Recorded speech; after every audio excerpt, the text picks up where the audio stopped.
Hi అండి, జై శ్రీకృష్ణ అందరికీ. ప్లస్ గుర్తు రావట్లేదు, మాకు ఫిట్టింగ్ చేసేటప్పుడు నీట్గా రావట్లేదు అని అంటున్నారు. అయితే మనం బ్యాక్ పార్ట్ని రెడీ చేసుకున్న తర్వాత ఫ్రంట్ పార్ట్ని కూడా ఈ విధంగా రెడీ చేసుకున్న తర్వాత ఇలా ఫ్రంట్ పార్ట్ బ్యాక్ పార్ట్ ఈ విధంగా కరెక్ట్గా ఉన్నాయా లేవా అని మనం సెట్ చేసుకోవాలి.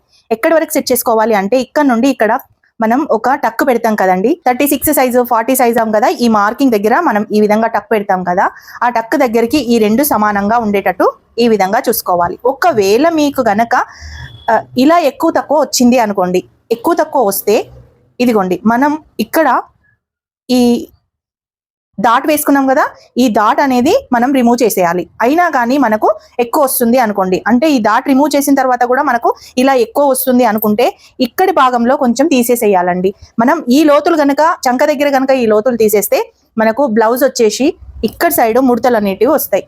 ఎందుకంటే మనకు ఉన్న ఆమ్ రౌండ్, మనం పెట్టిన ఆమ్ రౌండ్ కంటే కటింగ్ చేయడం వల్ల ఆమ్ రౌండ్ అనేది ఎక్కువ అవుతుంది. ఎక్కువ అయినప్పుడు మనకు చంక కింద ముడతలు అనేటివి వస్తాయి. కాబట్టి మనం కుట్టుకునేటప్పుడే back part front part ready చేసుకొని బ్యాక్ పార్ట్ పైన పెట్టేసుకోవాలి.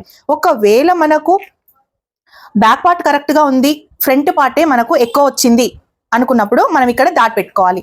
అయినా కానీ తక్కువ వచ్చింది, చాలా తక్కువ వస్తుంది అనుకుంటే అప్పుడైతే చాలా కష్టం అండి. ఎందుకంటే మనం క్రాస్ బెల్ట్ తక్కువ తీసుకున్నామని అర్థం. ఇక్కడ నుండి కరెక్ట్ గా తీసుకొని క్రాస్ బెల్ట్ అనేది తక్కువ తీసుకున్నామని అర్థం. సో మనం మార్కింగ్ చేసుకునేటప్పుడే పర్ఫెక్ట్ గా క్రాస్ బెల్ట్ ని కూడా కరెక్ట్ గా ఎంత ఉంది, ఈ విడత అనేది క్రాస్ బెల్ట్ విడత అనేది ఎంత ఉంది అని మనం కొలుచుకొని వేసుకుంటే ఇలాంటి ప్రాబ్లమ్స్ అయితే రావు. అప్పుడు మనకు ఫిట్టింగ్ కూడా పర్ఫెక్ట్ గా వస్తుంది.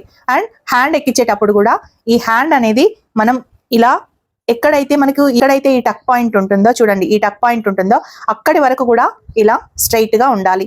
ఈ 4 ఇలా స్ట్రైట్ గా ఉండడం వల్ల మనకు ఫిట్టింగ్ చేసేటప్పుడు ప్లస్ గుర్తు అనేది వస్తుంది. ఇక్కడ నుండి ఇక్కడికి స్ట్రైట్ గా ఈ 4 ఉండడం వల్ల మనకు ప్లస్ గుర్తు అనేది వస్తుంది. ఓకేనా? ఈ టిప్ కనుక నచ్చితే ఒక చిన్న లైక్ చేయండి. ఇలాంటి వీడియోస్ కోసం మన ఛానల్ని సబ్స్క్రైబ్ చేసుకోండి.